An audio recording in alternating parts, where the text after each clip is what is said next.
אני יואב קוניקוב. הגעתי לקורס אחרי איזושהי הרפתקה שהתחלתי לבד, הבנתי שחסר לי המון ידע.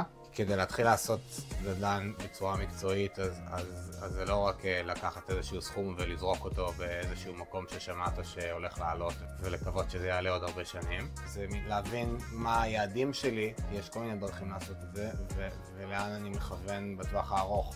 ניתוח שוק, איפה כדאי להשקיע, מה האסטרטגיה המתאימה הכי מתאימה לכל שוק.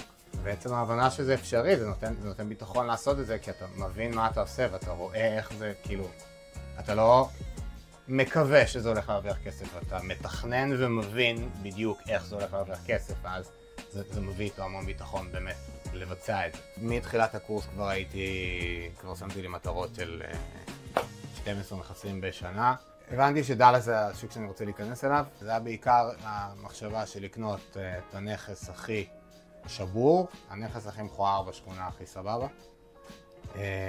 לשפץ ולעשות BRRR. קניתי 5 נכסים, כולם במצב על הפנים. אחד כבר משופץ ונחתם החוזה עם דיירים שהולכים להיכנס. עוד נכס אחד בשיפוץ ועוד 3 מחכים. אז 2 מתוך 5 נכסים נקנו בכסף של אנשים אחרים, או שלי, של משקיעים שגייסתי. אם היה קשה למצוא משקיעים, לא, ממש לא. עכשיו יש לי שאלה ותענה באינסטינקט הכי מהר שאתה יכול בלי לחשוב. אם מישהו בא ושואל אותך, יואב, מה אתה עושה בחיים, מה אתה אומר לו? אני משקיע בנדל"ן.